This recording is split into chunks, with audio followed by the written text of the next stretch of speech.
Waalaikumsalam. Alhamdulillah wa syukurillah, tiada henti bersyukur kepada Allah Subhanahu wa taala yang telah mempertemukan kita semua insya Allah dalam keadaan yang sempurna, sehat walafiat, selalu dalam lindungan Allah Subhanahu wa taala. Tak lupa juga selawat serta salam kita panjatkan kepada Nabi besar kita Nabi Muhammad Rasulullah SAW yang selalu menjadi panutan kita untuk selalu berbuat kebaikan. Alhamdulillah, yang saya cintai, yang saya banggakan, senior-senior saya, tokoh-tokoh PAN, Partai Amanat Nasional, keluarga besar saya berpikirnya ini karena kita khusus keluarga besar PAN, Partai Amanat Nasional yang dimana alhamdulillah saya diterima dengan baik dan juga menjadi satu bagian dari keluarga besar PAN insya Allah hari ini dan sebelumnya dan ke depan. Di sini saya ucapkan terima kasih atas kehadiran pastinya yang terhormat Ketua KPPD PAN ya di Kota Kabupaten Cirebon, kota saja. Nanti saya kebetulan karena Kota Kabupaten Cirebon Indramayu, mungkin nanti kapan kita berkumpul seluruh KPPD juga ya, seluruh kayaknya. Jadi terima kasih, ini ada nanti yang memperkenalkan mungkin Pak Jaja ya, nanti setelah paparan dari Pak Jaja saya ucapkan terima kasih di keluarga besar ini. Di sini ada tim-tim yang luar biasa, pastinya ini ada Kak Evi, Mama Udin ya, Pak Adil, dan di sini Bapak dan Ibu yang saya hormati, yang saya cintai. Terima kasih atas kehadirannya di kediaman kita semua, bukan kediaman saya, karena saya berpikir ini rumah ini, ruko ini adalah menjadi rumah berkah, ruko berkah lah bagi saya karena di sini tempat dimana saya sebelum melangkah melaksanakan kewajiban saya untuk sosialisasi. Saya di sini udah 3 bulan. Ini udah 3 bulan dan alhamdulillah waktu pas saya launching juga, pas waktu ingat mungkin saya ada di acara DPD waktu itu di hotel. Pada saat itu saya baru 2 hari di sini. Jadi sebelumnya saya tuh cari-cari tempat lokasi di mana ya, saya tuh orangnya kan kalau saya udah melangkah dan memutuskan sesuatu saya harus mempersiapkan semuanya. Artinya saya harus siap dengan mental saya, dari mulai persiapan secara fisik, secara persiapan ya lahir batin, dan juga persiapan secara domestik. Salah satunya adalah saya harus memiliki tempat, itu prinsip saya waktu itu. Karena kalau saya sudah melangkah ya saya nggak mau setengah-setengah gitu. Jadi artinya saya harus ada tempat, saya harus tempat di mana ada wadah, di mana saya kalau misalnya ada bertemu tuh setidaknya saya sudah ada yang tempat bernaung lah gitu. Dan alhamdulillah saya mendapatkan tempat ini karena kebetulan dari rekanan saya berpartner di Kota Bandung, beliau di sini ternyata developer besar dan alhamdulillah kita akan merancang, karena saya basically usaha properti. Ini saya perkenalan sedikit ya biar mungkin ada yang belum tahu. Jadi saya karena bekerja sama dengan beliau di properti di Kota Bandung, dan beliau ada 22 hotel itu Kagum Group itu, dan di sini juga ternyata beliau ada sekitar 50 ruko dan 1,5 hektar di belakang yang mungkin insya Allah saya akan kembangkan juga. Jadi saya juga jadi satu langkah seperti 10 pulau terlampaui kan ya. Saya jadi yaudah kita kembangkan aja di Kota Paref ya. Akhirnya yang saya tadinya mau nyari di kabupaten di Indramayu atau di kotanya Cirebon, yang saya mungkin walaupun bukan kota asing buat saya ya, karena 3 tahun 4 tahun ini saya tiap bulan itu melaksanakan manakib rutin di Keraton Kacirebonan dengan Sultan, dengan Ratu Bedanata di Ningrat, karena dimana saya tuh udah kayak keluarga dengan itu. Kalau dengan Kesultanan Keraton Kasepuhan sama Kanoman, itu kenalnya yang Kanomannya saja gitu kan. Mungkin karena saya belum begitu banyak bergaul tapi saya tuh karena pernah membuka Lumbung Indonesia, karena saya tuh punya yayasan dan koperasi di balik usaha saya properti dan saya punya travel umroh haji juga dengan almarhum Syekh Ali Jaber. Mungkin udah pada tahu ya almarhum Syekh Ali, dan sekarang kan sudah meninggal tuh dilanjutkan lagi dengan Syekh Muhammad Jaber, itu adiknya. Nah sekarang masih dan kita pun bangun kampung tahfiz Quran ya 200 hektar di Cicalengka dekat orang tua saya. Dan kebetulan Cirebon ini bukan kota asing karena nenek moyang saya tuh dari papa saya tuh di Cirebon gitu. Kalau dinasabkan itu masih di Leongpin, masih di bawah masih ada sangkut pautnya dengan Leongpin lah gitu, karena papa saya Chinese Mama saya orang Sunda.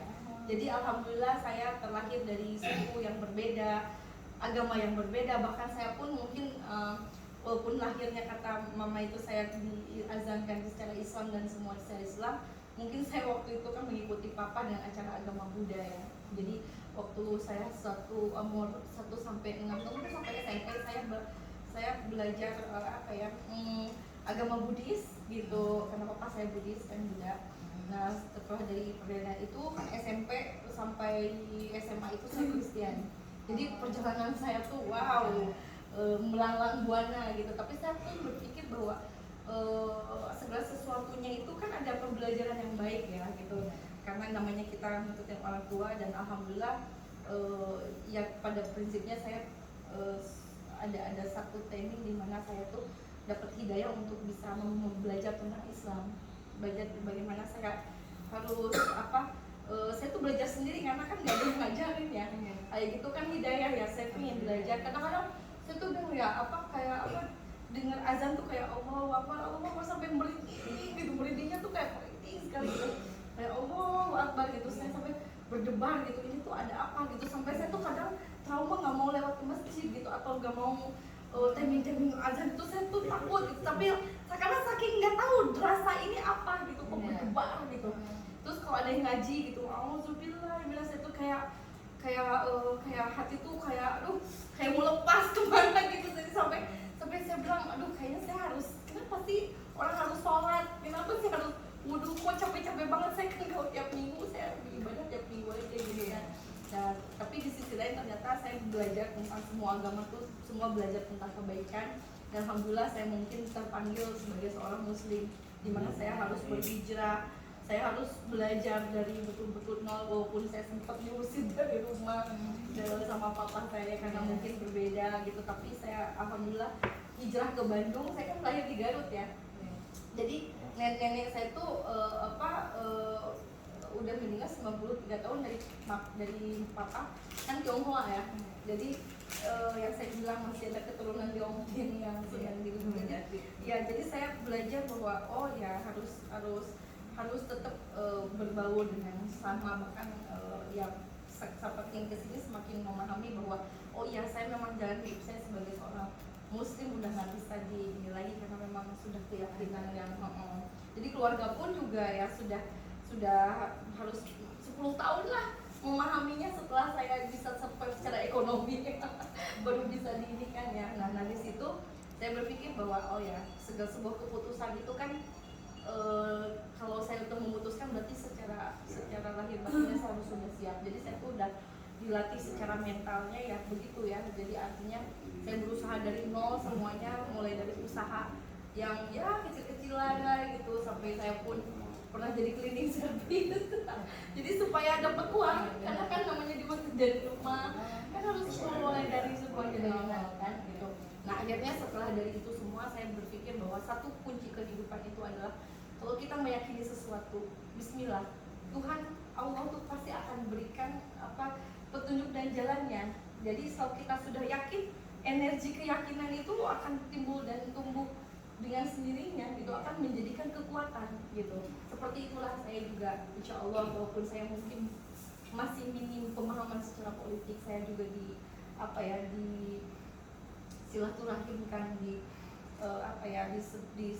organisasi PAN, walaupun saya juga ada yayasan dan koperasi mungkin yang kurang lebih sama lah membinanya kan karena untuk umat ya. Saya pun juga alhamdulillah dengan Ibu Sri Bahlil, Ibu Menteri Investasi, karena kebetulan saya di HIPMI, Himpunan Pengusaha Muda Indonesia.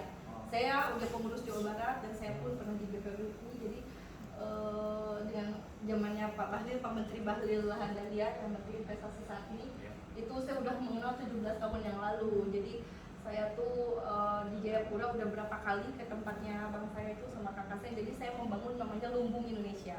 Jadi supaya dipahami apa sih hubungan Ibu Lina dengan Lumbung Indonesia, jangan sampai ada yang bertanya tapi atau ada yang takut bertanya atau daripada tahu dari orang lain. Itu sebetulnya pembinanya Ibu Menteri Investasi, dan saya sebagai pendirinya juga. Jadi kalau Ibu Menteri itu ada Hanida Foundation, Harapan Indonesia Gemilang, dan saya Lumbung Indonesia itu menaungi dari petani, peternak, nelayan, pedagang kaki lima, UMKM, dan saya juga membina para santri dan santripreneur bersama Umi Wahidah. Mungkin yang udah pernah tahu, Umi Wahidah memiliki 15.000 anak yatim, itu semuanya gratis.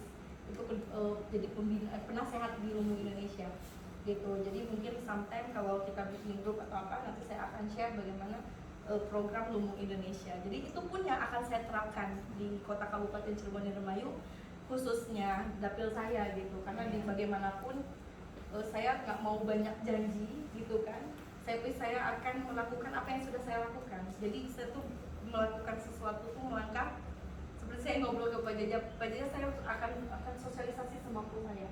Apa yang saya bisa, apa yang saya mampu, apa yang saya bisa berikan, saya berikan. Gak usah tunggu nanti untuk memberi, tapi apa yang saya bisa berikan, ya bisa berikan. Salah satunya yang mungkin yang udah tahu kemarin yang door prize itu saya kan ada pabrik skincare. Jadi saya dengan Ibu Menteri membangun suatu usaha ekonomi kreatif itu untuk bisa membantu UMKM mendapatkan penghasilan, dan juga ini pun produk Indonesia yang mendunia, karena beliau kan mungkin jadi Menteri Investasi kan mungkin seluruh dunia ya.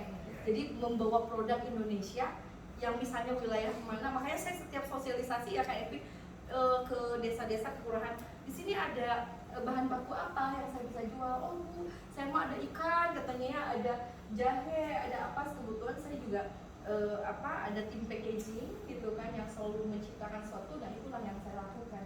Jadi sejauh ini saya betul-betul bergeraknya mungkin dari 3 bulan saya di sini, 2 bulan saya bergerak. Jadi saya tuh melakukan apa yang saya bisa lakukan dulu, yang saya terjangkau lah ya gitu. Makanya oh ya begini, sambil mengenal karakteristik, sambil evaluasi sebetulnya saya harus bagaimana sih gitu kan. karena terlepas dari apapun, saya tuh harus masih banyak belajar lah, mohon bimbingan, makanya ya mohon bimbingan, mohon arahan kepada para tokoh-tokoh, Bapak Ibu yang saya hormati di sini, yang mungkin ada suatu hal yang mungkin saya harus pelajari lagi, atau hal-hal yang mungkin saya bisa analisa, atau saya bisa lebih diperbaiki dan lebih baik lagi. Mungkin saya mohon saran dan masukannya, karena saya pun dalam sisi keterbatasan dan keterbatasan informasi, keterbatasan belum memahami apa sih sebetulnya politik itu. Tapi saya berpikir bahwa suatu bentuk keyakinan dan kemenangan itu harus kita raih. Itu mungkin dari saya, nanti sharing diskusi santai saja gitu, yang mungkin sebelumnya saya akan persilahkan kepada Pak Jaja, Ketua KPPD Kota Cirebon, atau ini, atau mungkin sekretaris saya, soalnya banyak teleponnya beliau, saya pikir ketuanya. Oh iya, mohon maaf, tapi kita belum pernah teleponan sih ya Pak Jaja, itu sebelumnya ketua. Mohon maaf ya Pak Ketua, Pak Sekjen. Jadi saya harus, karena saya pikir ketuanya ini, aduh mohon maaf ya. Jadi silakan Pak Ketua mungkin, atau dipersilakan, karena ini tak kenal maka tak sayang kan. Ibu silakan. Terima kasih. Assalamualaikum warahmatullahi wabarakatuh. Waalaikumsalam warahmatullahi wabarakatuh.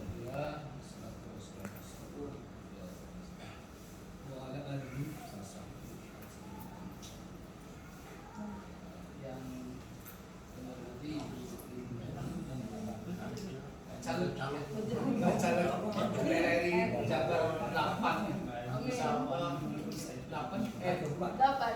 Ya, saat ini saya DCS-nya nomor 2. Ya. Semoga ya segitu atau yang terbaik apapun. Ya.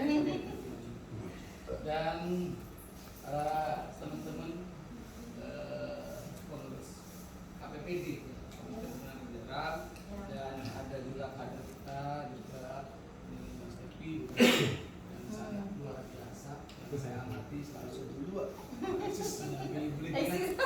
Semoga sebenarnya kan walaupun nggak dibayar gitu, kasihan. Insya Allah kemudian bisa awal lah. Masya Allah, siap tempur aja ya Evi. Sebenarnya saya hanya sekelumit saja, nanti akan dipaparkan oleh seorang ketua KPPD. Iya. Misalnya KPPD itu segera saja memang hidup saat-saat memang pemilu Ya. dan berakhir setelah 2 tahun setelah pemilu. Ya. Mengawal dari proses pendaftaran sampai nanti kan sampai proses tadi 10 WIT disampaikan oleh Abeng tentang kompensasi Abeng nanti dikasih juga sama harus dong wajib dikenalkan satu ini personal dan ada tupoksinya. Oh. Nanti ada Pak Ketua yang nanti. Ketuanya lebih milenial. Bukan.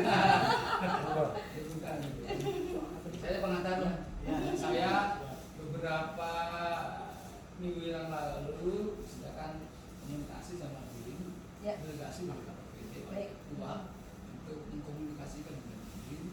Tujuan kami Kabupaten Belitung hanya silaturahmi, sharing, motivasi itu bagaimana sih kita itu punya anggota DPR RI bisa pecah telur. Selama ini kita nggak punya.